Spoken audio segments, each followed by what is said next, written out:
Oke, kita gabung lagi ya.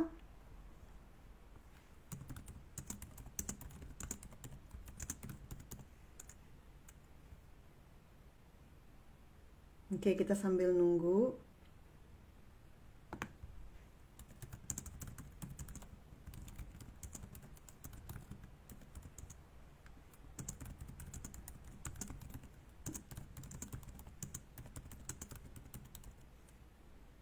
Oke, sebentar nih Mbak ini.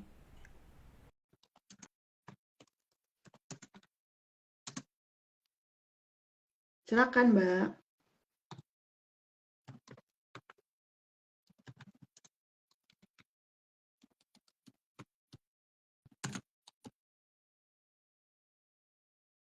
Hmm, saya udah invite Mbak Dian. Hmm,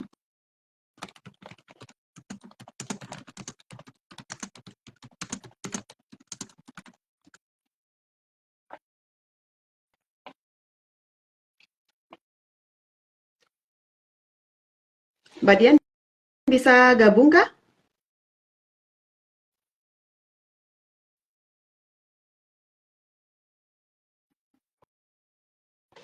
Atau request buat join live Mbak? Ini saya udah invite sih ya. Unable to join. Kenapa ya Mbak? Coba saya invite lagi. Wah, Instagram ini mulai ngulah. Oke. Oke. Ah, saya tadi kaget ngelihat biasanya nggak pernah begitu, Mbak. Ya. Nggak pernah. Ini baru seperti ini, baru punya pengalaman seperti ini. Ini teman-teman juga yang di grup pada nanya kenapa tadi ended ini. Sebentar, aku Biasa juga. kabarin. Biasanya nggak ada batasan kan ya? Nggak ada, kita biasa 2 jam. 2 jam itu oke, kadang 2 jam setengah pernah gitu ya kalau lagi semangat banget tuh narasumbernya juga. Terus ini nggak tahu kenapa tadi ada tulisan remaining berapa detik lagi, makanya kaget saya loh, kok ada tulisan remaining berapa detik lagi. Terus saya lihat ternyata kok dibatasin. Dulu saya ingat waktu kita awal-awal acara live on Instagram, awal-awal nih ya, waktu laptop baru kita dirikan, memang sejam awalnya, sejam. Jadi dia langsung dipotong gitu, tapi nggak ada remaining, tulisan remaining berapa detik lagi tuh nggak ada. Lalu ditambah jadi 1,5 jam. Nah kemudian tidak terbatas. Sekarang dikontrol lagi sepertinya 1 jam doang. Tadi ada tulisan tuh remaining. Aneh banget nih, kita udah mulai dikontrol-kontrol. Nah kemarin itu live Instagram kita yang terakhir Mbak, yang edisi 69 itu ditarik loh sama sama IG, sama Instagram, ditarik. Ya, makanya saya belum sempat download. Nah ini tadi langsung saya download nih Mbak, karena takut dicabut lagi sama, nggak tahu nih sekarang udah bener-bener nggak tahu disensor banget, dikontrol ya, karena yang terakhir itu Mungkin. padahal kita ngomongin, meskipun ya ada, kita selalu ngomongin politik politik dong gitu ya, apapun selalu ngomongin politik dan harus kritis gitu. Nggak tahu kenapa yang lalu itu hilang gitu, jadi di remove sama IG. Sampai sekarang kita udah minta appeal gitu ya, ngajuin bahwa kita nggak melanggar gitu, kita dianggap melanggar, belum dikembaliin sama IG sampai sekarang, udah berapa bulan yang lalu gitu. Jadi rekamannya juga nggak ada di YouTube karena saya belum sempat download, udah di remove. Aku belum ku download. Yang di Marsina itu juga belum di download. Banyak yang belum kita download. Hmm, hmm, hmm. Oke. Mudah-mudahan masih ada. Oke, kita lanjut, Mbak. Ini Ya. sebentar. Tadi sepertinya Mbak Utari ini dari laptop ya. Eh, Oke, dari Mbak Utari tadi begini. Waktu saya kerja di pabrik, saya sering ambil cuti haid, tapi jadinya saya disindir mulu sama atasan yang adalah perempuan. Dianggap nggak butuh uang, jadi males gitu ya. Jadi yang nggak ngambil cuti haid akan dapat uang ganti cuti haid seperti tadi Mbak Dian sampaikan gitu. Jadi memang ya itu ya, memang perspektif itu, sekali lagi perspektif itu juga tidak secara otomatis gitu ya, berkaitan dengan jenis kelamin. Jadi bukan karena kita jenisnya perempuan, kemudian kita punya perspektif gender atau perspektif feminis gitu ya, kemudian kita peduli gitu dengan persoalan buruh perempuan, meskipun kita sendiri sebenarnya perempuan gitu. Nah, ini juga tadi yang apa disampaikan oleh Mbak Utari juga nyambung dengan pengalaman saya pribadi. Jadi saya pernah setelah saya menyelesaikan S2, saya balik, saya Komnas Perempuan juga pernah menjadi research analyst atau gender consultant di sebuah lembaga internasional gitu. Saya ambil karena memang itu soal MDGs pada saat itu. Jadi saya ngurusin yang bagian apa namanya, waktu saya lupa goal, ada 2 goal yang tentang perempuan, pemberdayaan perempuan dan juga menurunkan angka kematian anak gitu ya, kematian anak dan ibu gitu. Nah itu, jadi saya ambil yang bagian itu gender gitu ya. Dan saya kan seperti saya katakan tadi gitu, ketika saya menstruasi itu saya mengalami sakit, dan sakit itu udah sehari, yang 1 hari 2 hari itu parah gitu, yang sakit itu intensitasnya tuh makin naik. Saya nggak waktu itu mengambil cuti haid gitu, saya pikir ya lembaga internasional gitu ya, dan itu saya nggak perlu sebut tapi itu lembaga internasional yang udah itu bagian dari UN gitu. Nah, kemudian saya nggak tahu, saya cuti haid gitu, karena saya selalu cuti haid gitu. Saya kerja di LSM dulu juga saya selalu ambil cuti haid gitu.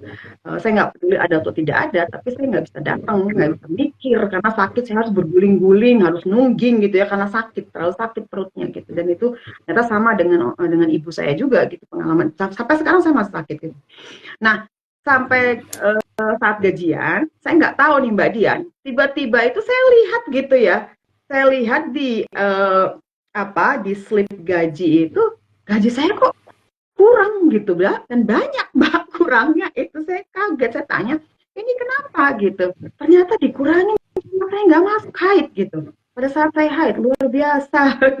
Wah, saya ya langsung menghadap direkturnya gitu, saya bilang kenapa saya dipotong gitu, dan tanpa pengetahuan, bukankah itu hak kita gitu ya kalau kita itu haid, dan kebetulan memang saya sakit gitu, orang merasakan sakit kalau haid. Jadi memang banyak ya Mbak ya, dan itu perempuan loh Mbak yang motong. Itu perempuan gitu. Jadi direkturnya laki-laki gitu, dan nah kebetulan direkturnya saya waktu itu dia pro feminis gitu. Jadi dia tahu tentang pemberdayaan perempuan, dan kenapa kamu nggak bilang saya di awal? Saya juga nggak tahu, baru dapat gitu slip gajinya gitu. Wah, luar biasa. Jadi memang nggak langsung ya secara otomatis gitu. Kalau kita berjenis perempuan itu perspektifnya perspektif gender atau feminis atau perempuan, dan perjuangkan kepentingan buruh. Dan juga kalau jenis kelaminnya laki-laki itu belum tentu juga gitu, dia itu male centric gitu dan patriarkal. Bisa jadi dia laki-laki jenis kelaminnya, tapi dia punya perspektif meskipun tidak punya pengalaman langsung dengan haid, melahirkan, menyusui gitu ya, atau mereka yang punya privilege tadi gitu. Makanya saya katakan bahwa ada gitu laki-laki yang membuang privilege-nya dan mau kemudian yang merasa bahwa ya kita harus ya bersatu gitu, gerakan buruh ya bersatu, dan bisa memahami gitu loh bahwa oh iya, perempuan itu seperti yang Mbak Dian katakan tadi gitu, kerjanya itu luar biasa, multitasking, multiple burdens malah ya, banyak banget, dan itu sudah dinormalisasi gitu. Dan satu lagi bahwa perempuan ini tidak dianggap sebagai pencari nafkah utama ya dalam keluarga, meskipun nyatanya, faktanya gitu. Ini juga bagian dari disertasi saya gitu ya, penelitian saya, bahwa nyatanya banyak sekali gitu perempuan menjadi kepala keluarga dan menjadi pencari nafkah utama gitu dalam keluarga, meskipun mereka suaminya masih ada, atau meskipun misalnya mereka tidak harus mereka yang bercerai ya, tidak ada yang menjadi single parent, tapi mereka seperti pekerja rumah tangga transnasional, itu mereka itu kepala keluarga kemudian pencari nafkah utama, tapi di dalam hukum kita itu, perundang-undangan kita, mereka tidak dianggap ya kan. Itu salah satu persoalannya lagi yang mendasar.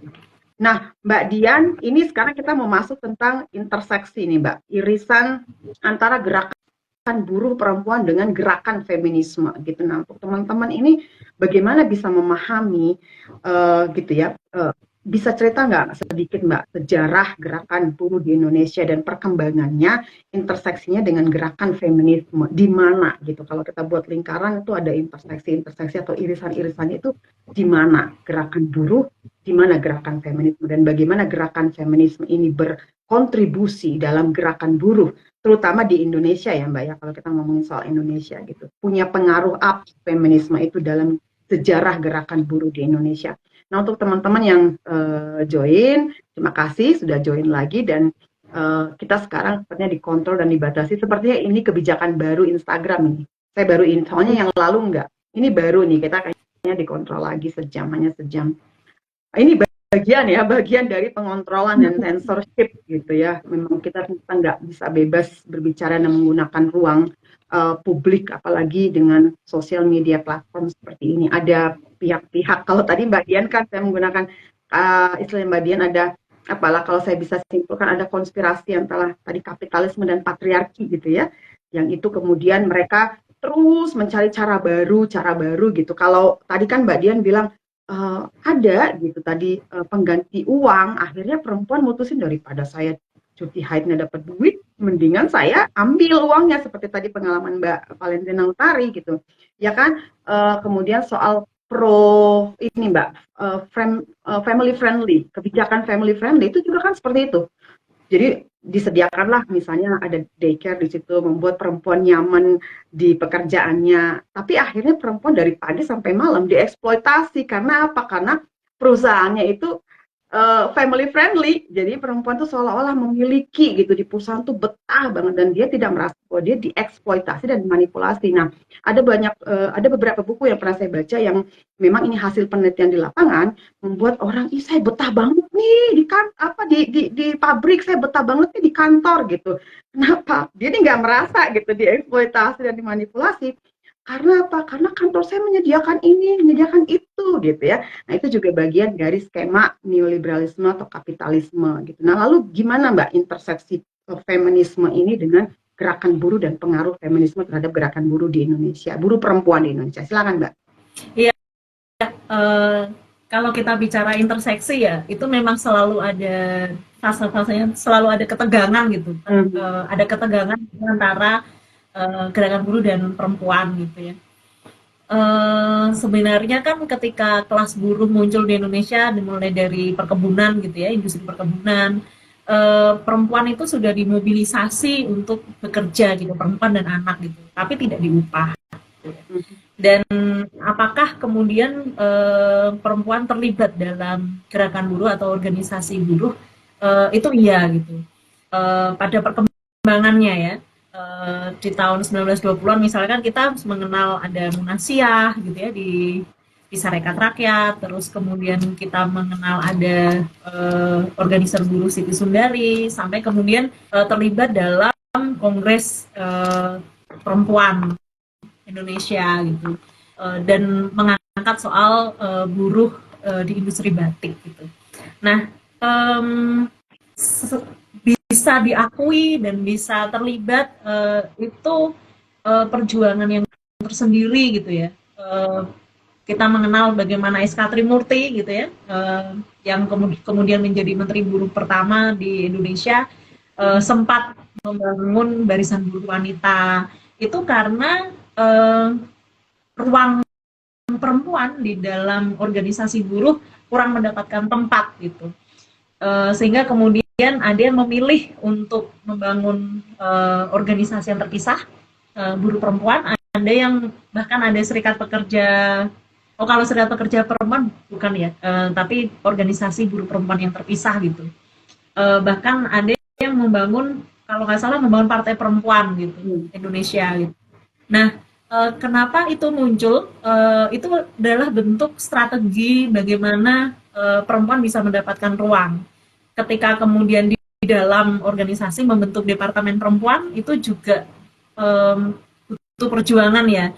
Bahkan tidak hanya di masa kemerdekaan saja gitu, tidak hanya di masa lalu, tetapi munculnya departemen-departemen perempuan dalam serikat buruh pasca reformasi itu juga butuh internal struggle gitu ya, perjuangan internal yang luar biasa supaya mendapatkan pengakuan. Tapi ada juga kelemahan-kelemahannya, misalkan ketika ada departemen perempuan, maka kemudian teman laki-laki merasa kalau urusan perempuan adalah urusannya departemen perempuan gitu. Kalau ketika bicara soal daycare, serahkan kepada perempuan. Ketika bicara soal Konvensi 190, yang dikirim adalah departemen perempuan gitu. Akhirnya ada semacam spesialisasi gitu ya, urusan gender adalah urusan departemen perempuan, bukan urusan serikat buruh atau serikat pekerja atau organisasinya gitu. Nah, pernah ngobrol gitu ya dengan teman laki-laki, itu yang disampaikan adalah merasa canggung, ikut serta belajar tentang gender karena urusannya perempuan, saya kan laki-laki kayak gitu. Jadi memang dikotomi ini yang harus dihilangkan karena feminisme itu kan bukan hanya eh, bukan hanya perempuan saja gitu, tapi kesetaraannya itu adalah antar manusia gitu, terlepas apapun gendernya gitu kan. Nah ini yang mesti dipahami gitu ya. Eh, dan itu memang nggak mudah. Jadi dinamika di lapangan itu kan macam-macam ya, dan butuh perjuangan tersendiri gitu. Akhirnya kita mulai ada kuota sekarang nih ya, kuota ketika ada pendidikan gender, kuota laki-laki adalah 30%, perempuan 70%, misalnya kayak gitu. Lalu dalam membentuk kurikulum pendidikannya nih, ada yang kurikulum pendidikan campur, ada peserta laki-lakinya, ada kurikulum pendidikan yang khusus perempuan karena perempuan butuh ruang aman gitu. Nah, um, itu semuanya kalau saya kategorikan adalah perjuangan internal gitu, perjuangan yang berdarah-darah gitu ya, berdarah-darah dalam artian itu melelahkan sekali gitu. Misalkan dalam WA group ya, dalam organisasi, mau yang aliansi maupun yang organisasi internal, ada aja itu yang seksis gitu ya, yang seksis gitu. Ketika kemudian kita langsung bereaksi, untuk nggak seksis, untuk nggak menyebarkan gambar-gambar yang yang mengeksploitasi tubuh perempuan gitu. Itu reaksinya kalau kita langsung bereaksi gitu ya di grup, pasti nih langsung sensitif banget sih, kita kan cuma bercanda bla bla bla gitu. Lalu kemudian kalau kita japri, kita coba spontan, itu perasaanmu saja di gaslighting gitu ya.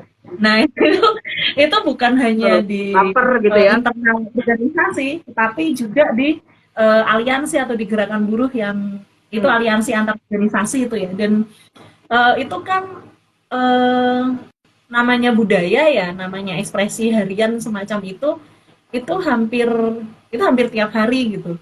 Dan kalau mau menciptakan ruang aman perempuan supaya bisa internal struggle, perjuangan internal itu juga suatu hal yang butuh untuk dirintis gitu, dirintis atau dimulai gitu. Bahkan sudah dimulai nih, sudah mulai terbentuk lingkar perempuannya, nanti ada aja challenge-nya gitu ya, hambatan-hambatannya gitu. Maka kemudian ada yang memilih strateginya adalah bikin organisasi buruh perempuan sendiri atau bikin lingkar perempuan sendiri yang terpisah dari organisasi yang mix gitu. Kalau nggak salah aku pernah baca di luar negeri, di Eropa ya, di Inggris atau di mana yang serikat pekerja perempuan gitu. Di Korsel, di KCTU, di Korsel serikat buruhnya kan pecah nih. Teman-teman perempuan mendirikan serikat pekerja perempuan yang terpisah gitu ya. Karena apa? Karena internal struggle-nya sesulit itu gitu.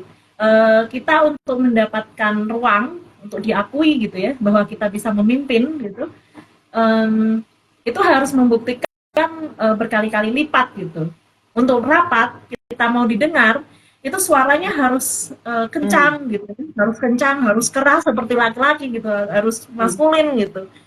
Kalau nggak didengar, ada yang ngomong sendiri, macam-macam. Ada yang misalkan komposisi perempuannya banyak gitu ya dalam satu rapat gitu. Yang maskulin atau yang laki-laki itu hanya satu atau dua gitu. Tapi teman-teman perempuan ini banyak kan diam. Itu pada akhirnya kan saya sampai wawancara gitu ya. Apa yang membuat teman-teman ini diam gitu. Jadi kalau yang dibilang mental block atau penjara pikiran gitu ya, penjaranya ada di sini gitu untuk kemudian bisa beyond gitu ya, melampaui batasan-batasan yang dibuat, yang terbentuk di dalam pemikiran perempuan itu memang real gitu. Merasa minder, merasa bodoh, merasa tidak bisa gitu, itu em, itu butuh butuh bukan hanya pendidikan, tapi butuh support system yang sangat kuat gitu, yang ruang aman khusus perempuan. Itu yang kemudian kita bilang Departemen Perempuan ya. Itu pun butuh dirintis. Kenapa? Karena tidak semua perempuan em, punya perspektif gender atau punya perspektif feminis gitu. Jadi itu berlipat-lipat. Jadi memang ya apapun strateginya, baik yang mau di dalam ataupun yang di luar gitu, ya harapannya itu bisa saling mendukung gitu sih. Apa bisa membuat gerakan buruh itu lebih feminin lah ya, tidak tidak melulu maskulin gitu. Ya memang challenge-nya adalah ya eh, harus siap-siap jadi korban berkali-kali di situ ya. Tapi korban yang fight gitu ya, dan kadang kita harus memilih gitu. Pada akhirnya kayak misalkan pengalaman pribadi gitu ya, akhirnya harus memilih mana medan yang harus ditempuri dan mana yang tidak, karena kita punya energi kan, eh, energi untuk ini kita harus frontal atau tidak, ini kita eh, harus kita tempuri atau tidak gitu, karena berdebat terus gitu ya, kayak kalau semua ditempuri itu kayak berantem sudah berantem sudah berdebat habis-habisan dengan lawan gitu ya, dengan pengusaha gitu ya, dengan negara gitu, di internal organisasi masih harus berdebat terus. Ketika masa muda mungkin ya mas, yang meletup-letup gitu ya, wah itu mungkin semua ditempuri gitu, tapi ketika sudah di usia-usia, misalnya saya udah 40 tahun ya, sudah kepala 4 gitu, akhirnya kok sayang energi gitu ya, ntar jadi sakit gitu. Akhirnya harus dipilah gitu, mana yang harus ditempuri atau tidak, gitu sih mbak. Ya, ya. Jadi memang ya ada dua itu. Jadi Di internal adalah Departemen Perempuan, ya di luar yang membangun organisasi buruh perempuan atau kelompok buruh perempuan gitu. Dan saya rasa dua-duanya baik-baik aja, maksudnya bisa dilakukan. Jadi juga harus pakai strategi ya Mbak ya tadi ya. Iya. Kalau dulu mungkin waktu mahasiswa kita yaitu meletup-letup gitu ya, meledak-ledak gitu. Jadi gampang ya kan? Gampang banget kesiram dikit aja dalam tanda kutip bensin udah langsung gitu ya. Ada provokasi sedikit udah langsung, jadi ngegas terus gitu. Tapi kita juga harus mikirin diri sendiri kan, mental health kita ya, kesehatan fisik kita itu juga harus dipikirin gitu. Lalu yaitu memilah-milah kalau bahasanya Mbak Dian tadi, dan perlu pakai strategi dan taktik ya kan. Jadi nggak selamanya harus kita meletup-letup, marah-marah, tidak semuanya harus dilakukan dengan demonstrasi di jalan ya. Tapi ada jalan dialog, ada jalan yang bisa kita tempuh, banyak jalan, banyak jalan ke Roma gitu ya, strategi dan taktik yang harus dipikirkan gitu sebenarnya. Itu sih. Jadi mungkin semakin bijak, semakin dewasa juga, semakin memikirkan juga keselamatan orang lain ya, keselamatan diri sendiri juga gitu. Nah itu penting sekali. Dan tadi kan Mbak Dian juga mengatakan soal privilege laki-laki gitu, laki-laki sejak lahir sudah ada privilege, sudah banyak sekali privilege yang yang ada gitu secara normatif dan juga dinaturalisasi. Tapi kalau perempuan lahir, yang ada pembatasan, banyak norma-norma, banyak mitos-mitos tentang perempuan gitu. Jadi kalau tadi Mbak Dian bilang banyak perempuan yang masih diam, belum berani speak up atau speak out, karena itu ada internalisasi dan normalisasi tadi ya. Jadi norma-norma diinternalisasi gitu, kemudian yaitu dan dieksekusi akhirnya. Nah, seperti misalnya tadi kalau perempuan ingin suaranya didengar, maka suaranya tuh harus kenceng, harus ngomong gitu ya dengan cara yang maskulin dalam quote unquote, dalam tanda kutip. Tapi karena perempuan ini dibatasi dan banyak norma dan mitos, standar ganda berlaku di situ ya Mbak ya. Jadi bagaimana kalau perempuan itu udah mulai misalnya bersuara kencang, bersuara keras. Nah, nanti orang-orang sekitar kita akan bilang, "Oh, kamu kok kayak laki-laki." Gitu kan. Jadi maskulin salah, feminin salah gitu. Feminin kita tidak didengar, tapi kalau kita maskulin, maka kita akan dibilang kamu tuh bukan laki-laki, kamu tuh itu nggak pantas gitu. Saya ingat waktu saya dulu di kuliah di UIN Syarif Hidayatullah Jakarta gitu kan, saya dulu sering demo, terutama waktu zaman dulu gitu ya, sering banget kan demo-demo di kampus, dan itu dibilang saya, kamu perempuan, wah heboh gitu kan, pada jadi gosip perempuan kok kayak gitu kelakuannya kayak laki-laki gitu ya. Itu kan sering ya Mbak ya. Nah, kita akhirnya salah, jadi feminin salah, maskulin salah. Itu yang disebut dengan standar ganda tadi gitu. Dan tadi kan Mbak Dian juga menjelaskan kalau rapat-rapat gitu ya, keputusan-keputusan ternyata itu bukan pada rapat formal tapi di nongkrong-nongkrong tadi sama laki-laki dengan penuh asap rokok gitu-gitu, dan bisa jadi dengan minum-minum bir gitu ya, dan itu yang sering terjadi. Kemudian jamnya itu Benar. jam malam, ya kan, malam hari gitu. Kemudian keputusan di situ ketuk palu dalam tanda kutip gitu. Nah, itu seperti hal-hal seperti itu yang tidak kemudian memasukkan perspektif perempuan, pengalaman perempuan di dalamnya, bahwa perempuan itu masih punya beban ganda, multiple burdens yang luar biasa gitu. Jadi pekerjaan, dan laki-laki banyak yang enggak boro-boro mau mengerjakan pekerjaan rumah tangga, berbagi tugas, jaga anak gitu ya, mikirin juga enggak gitu. Itu banyak sekali masih sampai sekarang gitu ya, walaupun ada ya sebagian laki-laki di Indonesia juga banyak yang punya perspektif perempuan, sudah mulai banyak ya yang juga ikut mengerjakan pekerjaan rumah tangga misalnya gitu. Nah, Mbak, kita mau masuk ke Marsinah. Buat teman-teman muda mungkin yang yang tidak tahu sejarah Marsinah, tidak baca sejarah dan tidak hidup di masa itu, tidak tahu siapa sosok atau figur Marsinah, mungkin bertanya-tanya gitu ya. Marsinah ini siapa sih gitu ya? Kenapa kemudian itu kan pahlawan buruh perempuan ya, salah satu gitu, salah satu, dan simbol simbol ya Marsinah itu yang diabadikan oleh Mbak Dian dan kawan-kawan untuk membentuk marsinah.id ya. Bisa cerita Mbak sedikit gitu, terutama buat audiens dan teman-teman muda, teman-teman Gen Z ya, Gen Y itu siapa sih Marsinah gitu?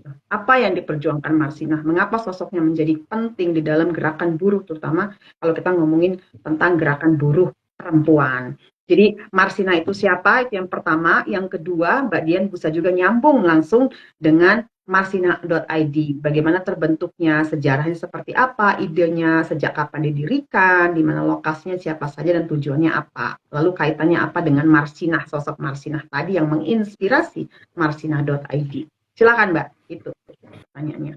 Ya, ya pertama-tama tentang Marsinah ya. Jadi untuk teman-teman generasi muda yang mungkin belum mengenal gitu, Marsinah ini adalah buruh perempuan dari Sidoarjo, Jawa Timur ya. Dia bekerja di PT Arloji, tewas pada tahun 1993 karena terlibat dalam pemogokan di pabriknya menuntut kenaikan upah di masa Orde Baru itu. Jadi di masa Orde Baru kita tahu kekuatan militer itu sangat besar, jadi militer itu bisa intervensi dalam perselisihan industri gitu ya. Nah, teman-teman Marsinah ini diculik gitu untuk menyepakati tentang beberapa hal, termasuk pembatalan ini ya, pemecatan atau PHK gitu. Pemecatan atau PHK mereka yang memimpin demo.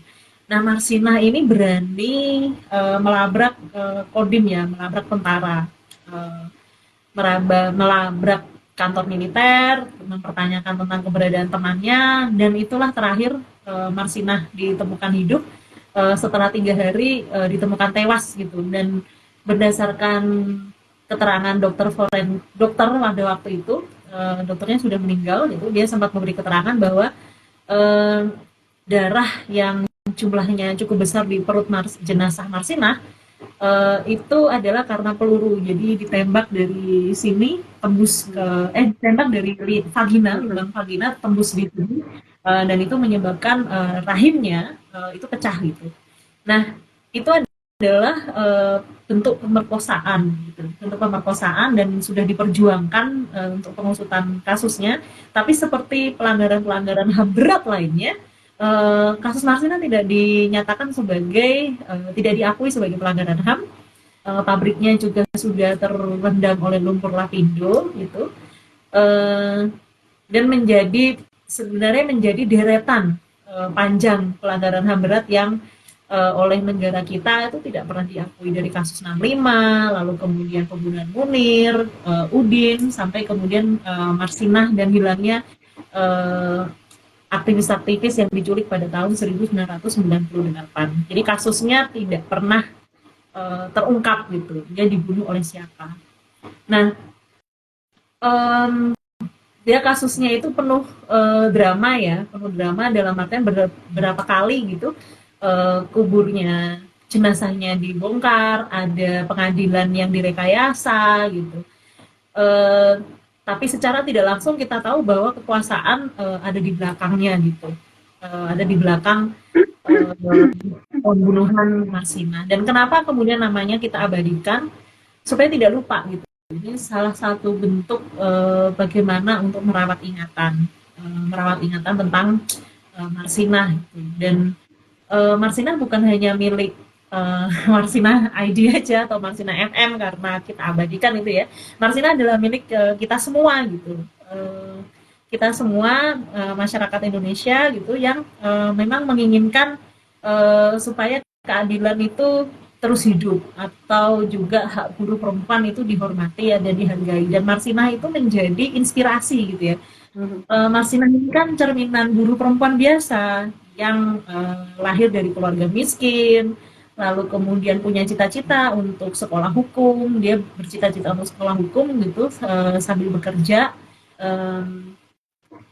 karena ingin memperjuangkan keadilan gitu lah ya. Dia punya semangat untuk itu.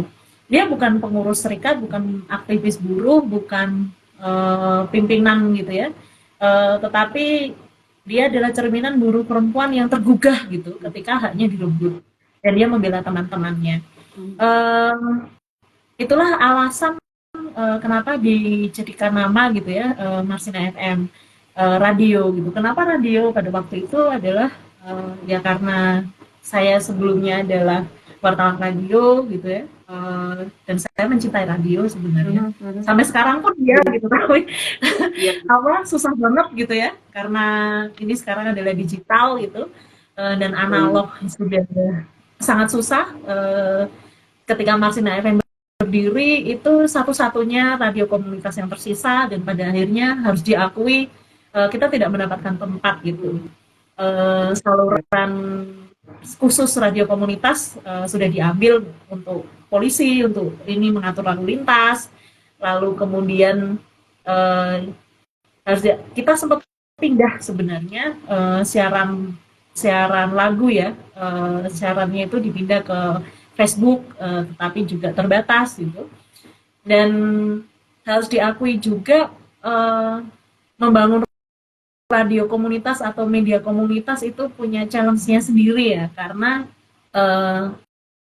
menjiwai bahwa media adalah milik kita, milik semuanya, itu sangat sulit gitu. Karena kalau rasa memiliki artinya kan punya kepentingan gitu. Nah, kepentingan ini yang belum tentu menjadi kepentingan bersama gitu. Karena kalau jadi kepentingan bersama kan ada inisiatif ya. Tapi itu sebenarnya challenge ya, tantangan dari semua radio komunitas gitu. Ya pada akhirnya kita berpindah ke online gitu, ke online. Kita sudah catatkan menjadi Marsinah ID gitu ya. Harapannya sih berkembang gitu ya, membuat cerita gitu ya, menuliskan cerita dinamika buruh perempuan gitu di akar rumput, dan membangun pengetahuan, mentransfer pengetahuan, membangun lingkar-lingkar belajar gitu, lingkar-lingkar belajar buruh gitu, karena itu pendidikan itu kan masih sangat penting ya Mbak ya. Ya artinya ada konsolidasi pengetahuan gitu, pengetahuan yang di mana kita belajar bersama dengan buruh, lalu kemudian kita tuliskan dan disuarakan gitu. Lalu apakah kemudian suatu saat radio lagi gitu? Karena saya orang radio, sebenarnya saya pengen banget gitu radio itu hidup. Betul. Kalaupun sebenarnya sempat kepikiran gitu ya, ada teman di kru Marsina yang kemudian gimana kalau siaran radionya itu di space Twitter gitu, karena ada space Twitter yang dia suara kan, dia audio gitu, bisa aja gitu, tapi sedang kita pertimbangkan gitu, karena saya inginnya itu kalaupun berkembang itu ya dipersiapkan dengan perencanaan yang baik, dukungan yang baik gitu, sehingga kemudian hasilnya juga baik gitu. Tidak terlalu tidak terburu-buru, tapi itu adalah memang keinginan yang tumbuh dari teman-teman sendiri gitu, dari guru sendiri gitu. Kalau cuman saya gitu Betul. ya kita gitu. Apa maksudnya, eh, kar- karena saya orang radio ya tentu saja ya menyukai radio, punya kepentingan itu. Tapi apakah kepentingan saya juga menjadi kepentingan komunitas gitu untuk juga mencintai radio kan, itu Betul. butuh proses gitu ya. Dan tidak bisa dipaksakan gitu ya, ya sudah gitu. Apa bisa dimulai dengan ya perlahan gitu prosesnya gitu.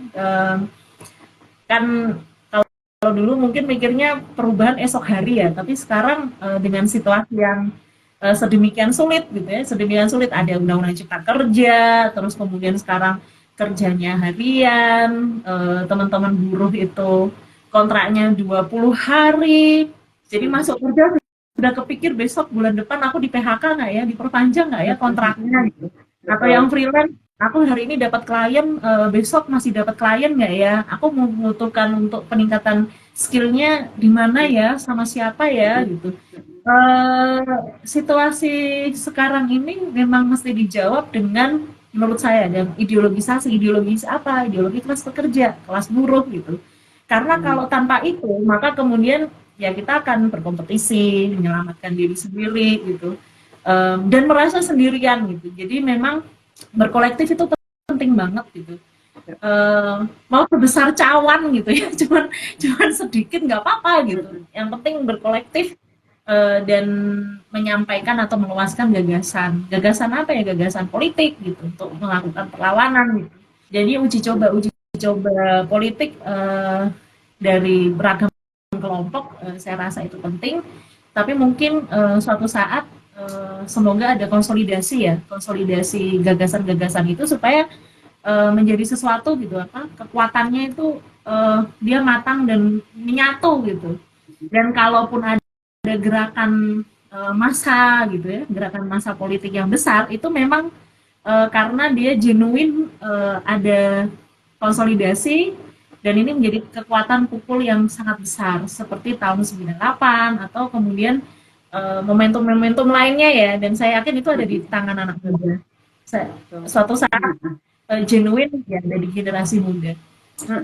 Mudah-mudahan ya, karena memang genuinity dan organik ya. Organik itu penting. Jadi bagaimana itu lahir dari kepentingan dan suara buruh sendiri gitu. Seperti tadi misalnya radio gitu ya. Kita pencinta radio. Saya juga pencinta radio, Mbak, gitu. Saya dulu suka mendengarkan sandiwara radio gitu ya, siaran-siaran radio gitu, nyanyi, request itu dari situ. Dan sekarang memang sudah ya karena zamannya sudah digitalisasi, teknologi sudah semakin canggih, anak-anak muda juga lebih memilih podcast ya kan. Sekarang kan podcast ya, podcast seperti itu yang kalau kita podcastnya melalui YouTube kalau laptop gitu. Nah, podcast yang kita hanya bisa dengar suaranya aja gitu, ya kan. Nah, audio tapi melalui podcast. Nah, itu sekarang, dan sekarang kan orang lebih zamannya itu zaman followers ya. Jadi Ya, zamannya kalau kita harus banyak followersnya, banyak likes-nya gitu. Kemudian kita nanti akan dapat iklan. Jadi lebih ada materialnya juga gitu. Jadi kalau podcast misalnya kita berapa orang sih misalnya ya follower kita gitu-gitu. Nah, itu kan juga ngaruh. Kalau dulu radio kan enggak ya. Cuma saya fans radio ini, radio itu gitu. Nah, ya, kalau memang itu keinginan ya Mbak ya, keinginan buruh perempuan sendiri gitu, bukan kita yang ingin merepresentasikan keinginan mereka, tapi itu organik dan genuine, mungkin satu saat bisa dihidupkan kembali gitu radio, karena saya juga pecinta radio gitu, sama gitu. Gitu. Tapi ya itu kita generasi dulu ya, generasi yang generasi radio gitu. Dan meskipun sekarang digitalisasi sudah banyak, kita bisa menggunakan ya, thanks to the media juga kita bisa menggunakan media-media platform seperti ini kan Mbak gitu ya, bisa di IG-an gitu, live di IG, bisa menggunakan Facebook juga, YouTube gitu. Nah, itu juga ya satu progres yang patut disyukuri juga, walaupun ada represifnya seperti sekarang hanya 1 jam gitu, atau IG bisa meremove, Facebook atau YouTube bisa meremove gitu ya kalau dianggap melanggar gitu aturan mereka gitu.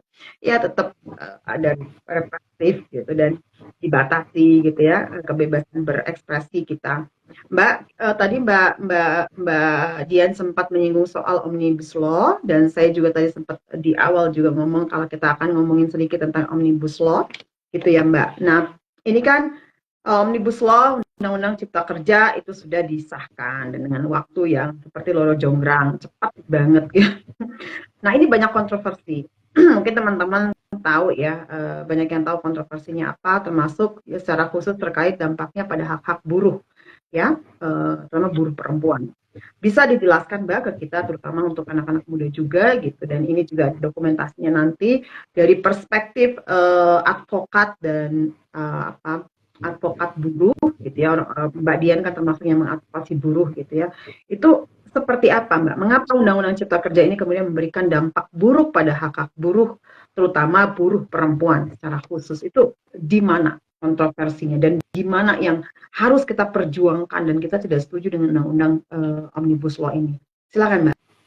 Ya, Undang-Undang Cipta Kerja meskipun namanya adalah Cipta Kerja, tapi sebenarnya itu bukan hanya ngomongin buruh ya, tapi juga soal pembebasan lahan, pemerataan tanah gitu ya, bagaimana industri ekstraktif bisa leluasa gitu, modal bisa masuk dengan fleksibel dan leluasa. Kalau dalam konteks perburuhan, itu semangat fleksibilitas kerja itu sangat kuat sekali gitu. Makanya ada diatur satuan kerja ya, satuan hasil, satuan waktu.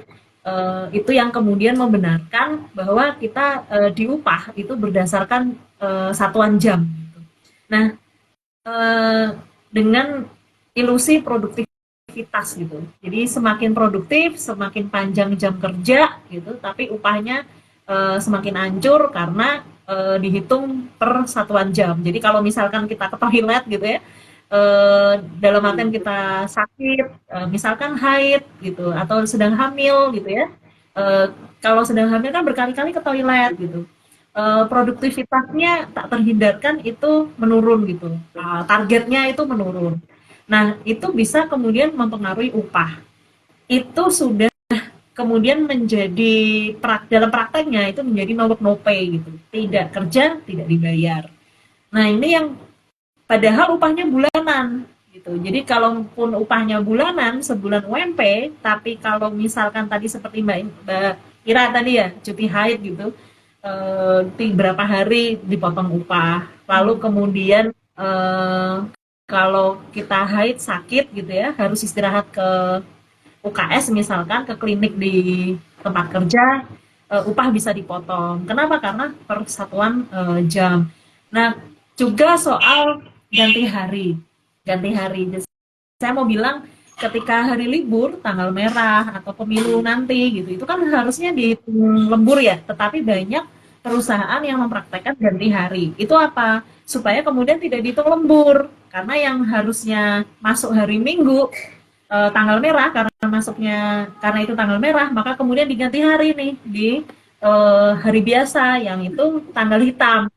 Padahal ini ganti hari bukan libur gitu. Jadi karena ini hari libur ganti hari biasa, upahnya jadinya bukan upah lembur gitu. Jadi siasat-siasat perusahaan untuk memanipulasi gitu ya itu dilegalkan oleh Undang-Undang Cipta Kerja gitu. Itu jadi sah gitu. No pay itu tidak kerja tidak dibayar gitu. Jadi memang itu juga memasifkan informalisasi gitu. Informalisasi tenaga kerja. Nah, informalisasi ini bentuknya bukan hanya informalisasi di luar pekerjaan formal, tapi juga terjadi informalisasi di kerja formal itu atau kerja di kantor atau di pabrik gitu ya, yang formal di industri formal. Dengan apa? Dengan tadi itu no work no pay, berlakunya no work no pay, nggak kerja nggak dibayar, terus kemudian kontrak yang semakin pendek gitu ya, terus menjadi buruh borongan atau harian yang upahnya berdasarkan target dan hasil barang gitu yang diproduksi. Jadinya kan itu informalisasi gitu. Fleksibilitas itu bahasa lainnya adalah informalisasi. Dia menjadi informal gitu. Meskipun ada di industri formal, dia menjadi informal. Upahnya informal. Lalu kemudian ini nanti nanti kan ketika kontraknya pendek, ada masa-masa mencari kerja ketika kontraknya habis. Nah, dia akan lari ke industri informal gitu. Jadi sektor informal ini dijadikan sebagai sektor untuk menyerap tenaga kerja yang terlempar dari industri formal gitu. Jadi itu yang kemudian dilegalkan, itu yang kemudian disahkan oleh Undang-Undang Cipta Kerja.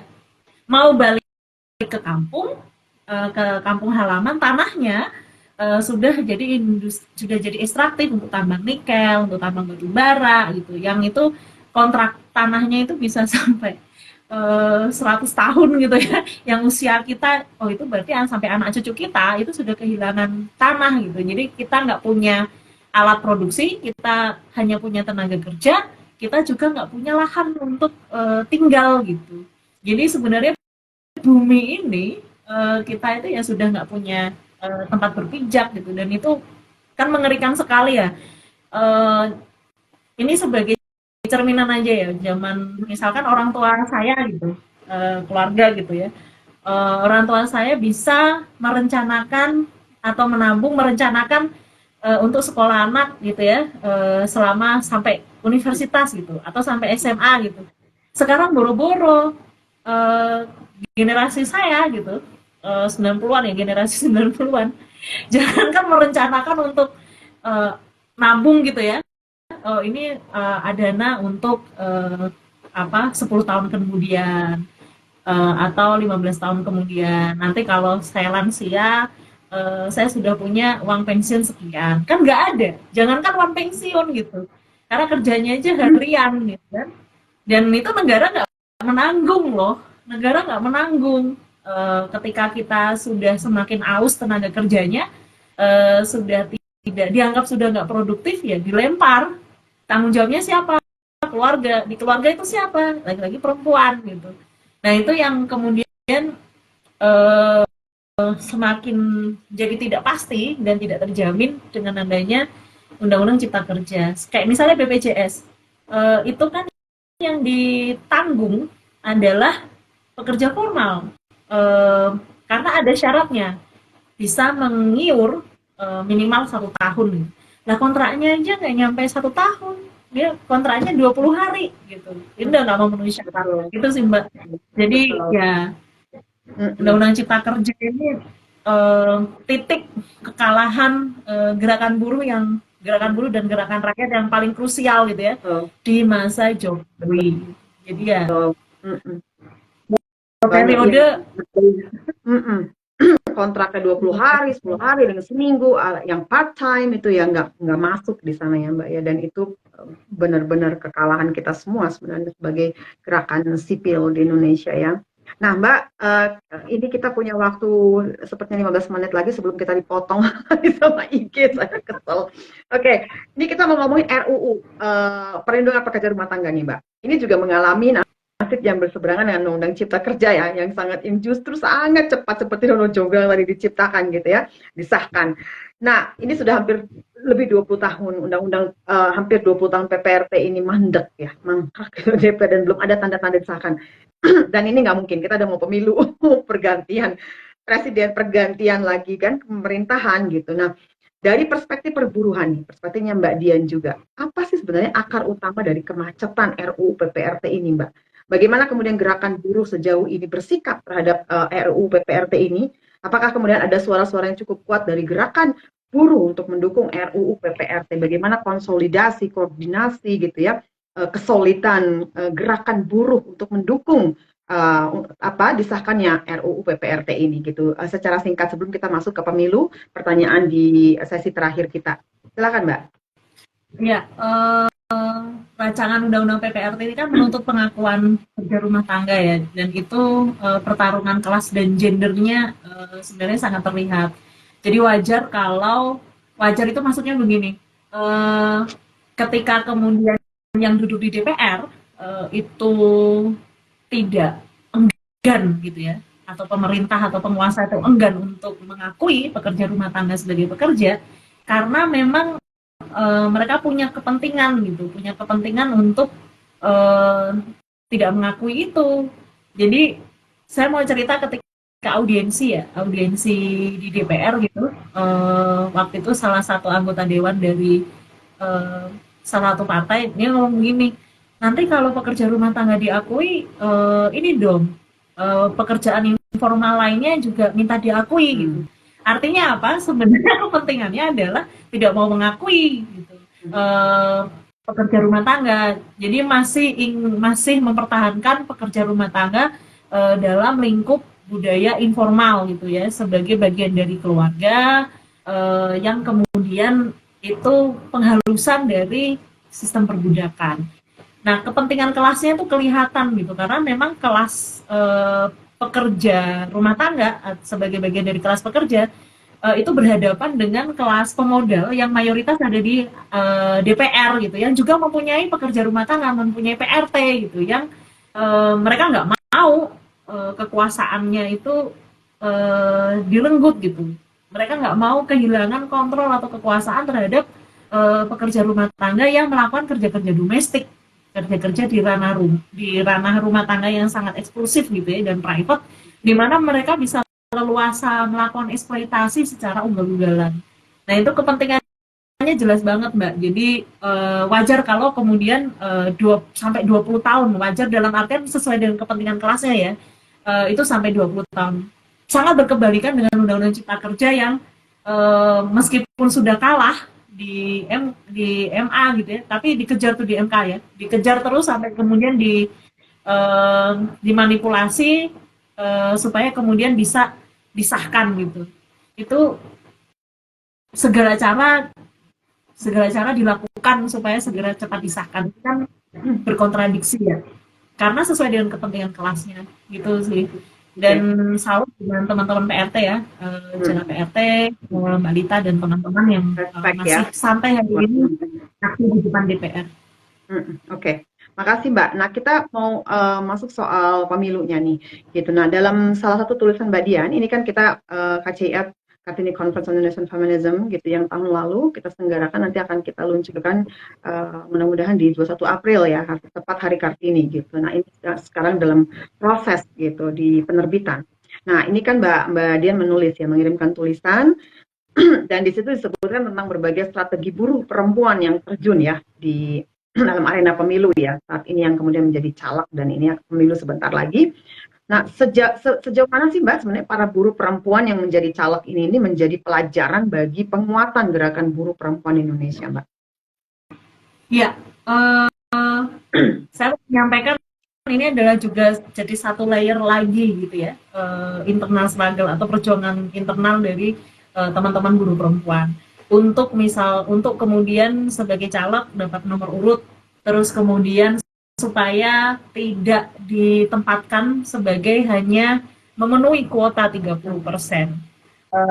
Dalam tulisan itu saya melakukan wawancara gitu ya ke beberapa teman, ada yang seperti tadi tidak boleh sampai tidak melewatkan satu rapat pun supaya mengawal hasil keputusan rapat di tingkatan partai seperti itu. Lalu juga soal pendanaan dan yang lain-lain. Dan itu harus diapresiasi gitu ya, harus diapresiasi dan harus didukung supaya kemudian muncul kekuatan buruh perempuan. Nah,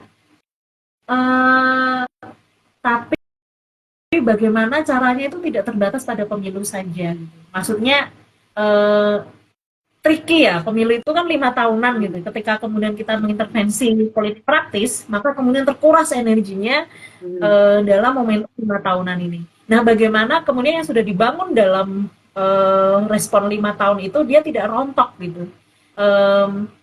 Kan sebelum yang di Partai Buruh ini ya punya pengalaman membangun Papernas, terus kemudian sebelumnya Popor di bagian FNPBI ya waktu itu. Nah, problemnya adalah ketahanan atau stamina untuk tidak terpatok pada skema 5 tahunan pemilu atau tidak terjebak dalam pemilu saja. Gitu. Karena apa? Karena struktur yang sudah dibangun itu harus dirawat, mau menang maupun kalah gitu. Nah, ketika bicara tentang merawat struktur, itu artinya ya butuh ketahanan jangka panjang, lari maraton gitu ya. Dan lagi-lagi itu butuh strategi. Bahkan memilah memilah energi tadi itu ya, manajemen energinya gitu. Kenapa? Karena teman-teman buruh perempuan ini mau tidak mau ngurusin serikat iya, mengurus berjuang di tingkatan serikat iya, berjuang di tingkatan partai iya, eh, dan di tempat kerja kalau yang masih bekerja di pabrik gitu, di rumah dan di keluarga itu sudah multiple sekali gitu. Dan teman-teman buruh perempuan ini kan bukan superwoman yang terus kemudian apa harus bisa bertempur di semua lini, itu harus kolektif.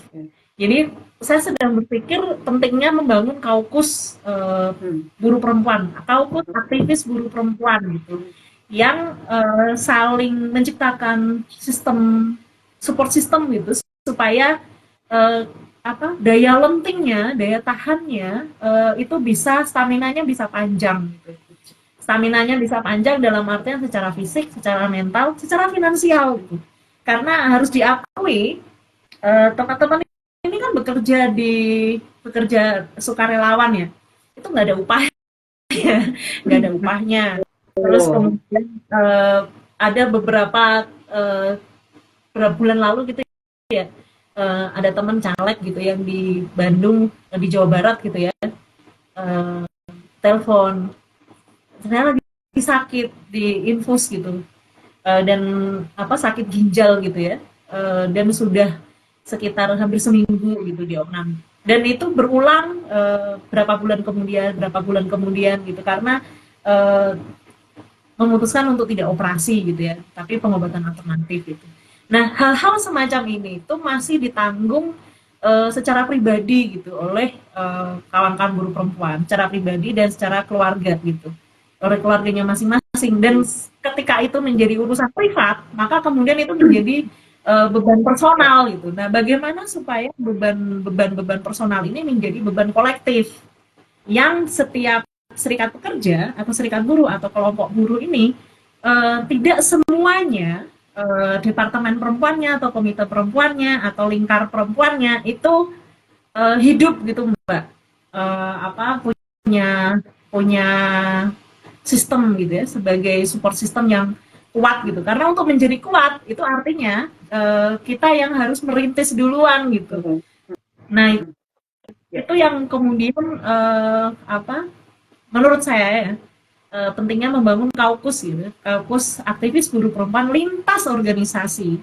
Dan sebenarnya tentang ini sudah pernah aku share gitu ya ke teman aktivis buruh perempuan dari serikat yang berbeda gitu.